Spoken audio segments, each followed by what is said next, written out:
Imagine a silence so profound, it wasn't just the absence of sound, but the presence of an infinite void. Luke Skywalker, his face etched with a weariness that went beyond physical exhaustion, sat across from his twin sister, Leia. The familiar hum of the starship around them seemed distant, almost a dream. "It was no space," he began, his voice a low rumble. "The kind of place where everything simply ceases to be, not destroyed, just gone." He paused, his gaze fixed on some unseen point beyond the ship's hull. And in that endless, crushing emptiness, they slipped away. Leia waited patiently, her hand gently resting on his arm. She knew what he meant. Not just two objects, but two extensions of his very being, gone into the unfathomable unknown.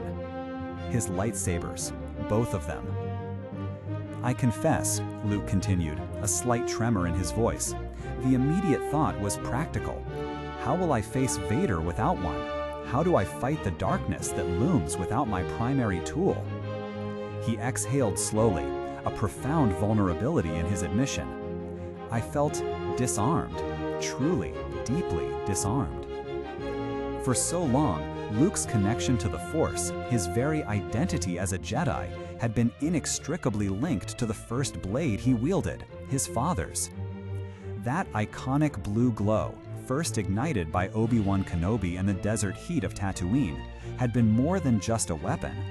It was a tangible link to a legacy, a burden, a promise.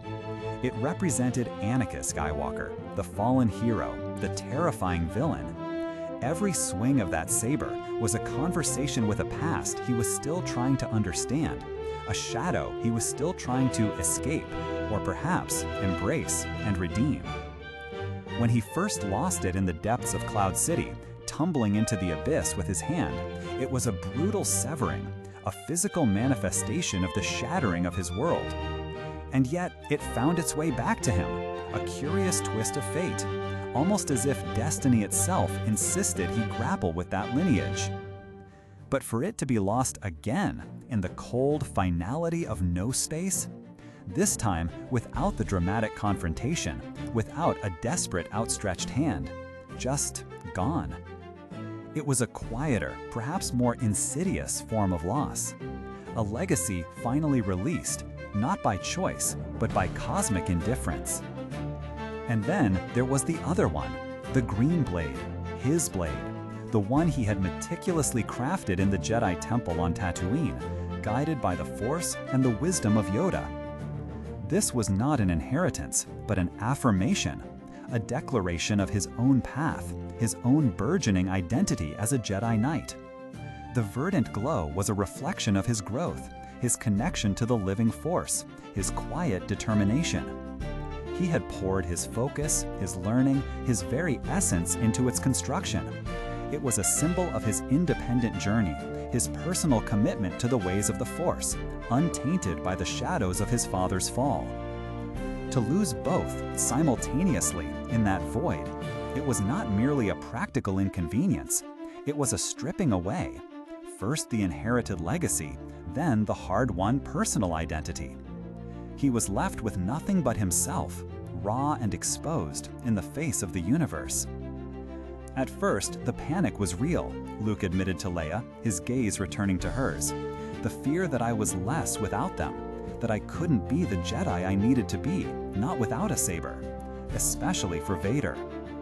He paused, a flicker of understanding dawning in his eyes, a gentle light beginning to replace the earlier weariness. But then, as the days passed and the silence of no space echoed in my mind, a different kind of thought began to emerge. It wasn't about the specific weapon, he continued, his voice gaining strength, his tone shifting from vulnerability to profound insight. He leaned forward, his voice softer now, almost a whisper of realization. And then I understood. The loss of both, it forced me to see. Being a Jedi, it's not about the weapon at all.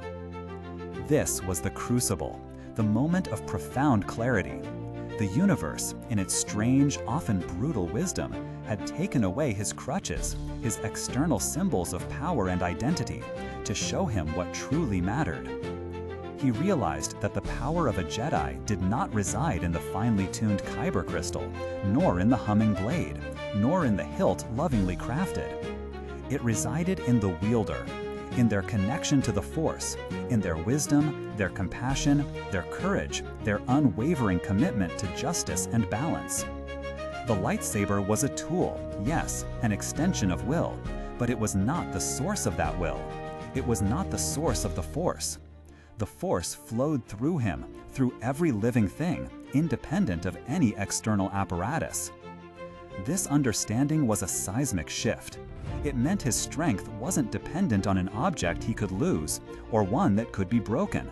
His power was innate, an intrinsic part of who he was becoming. It was about controlling his own fear, mastering his own emotions, trusting the deep current of the Force within him. This understanding was not merely intellectual one. It was a deeply personal, spiritual awakening. It was the crucial, perhaps final step in his journey from a talented, Force-sensitive youth to a true Jedi Master. When he would finally stand before Vader again, and ultimately before the Emperor, it wouldn't be his skill with a blade that would determine the outcome, though skill would certainly be present.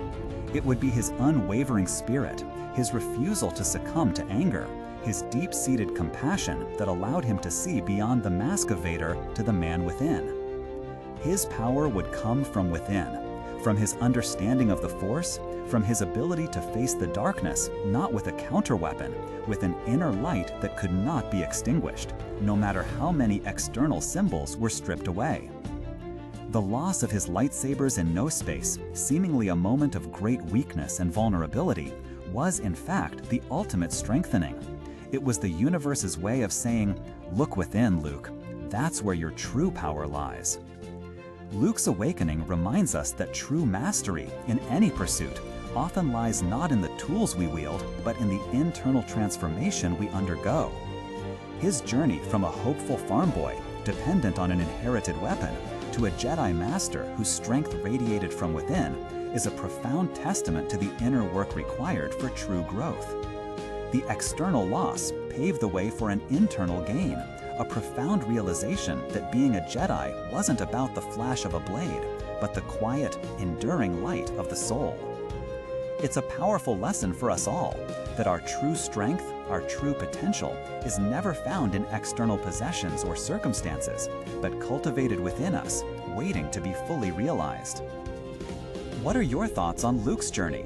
Have you ever experienced a moment where losing something external led you to a deeper understanding of your own inner strength? Share your reflections in the comments below. We'd love to hear your perspectives on how facing challenges can reveal the master within each of us. And if you enjoyed this reflection, consider subscribing or following for more insights into the timeless wisdom found in our favorite stories.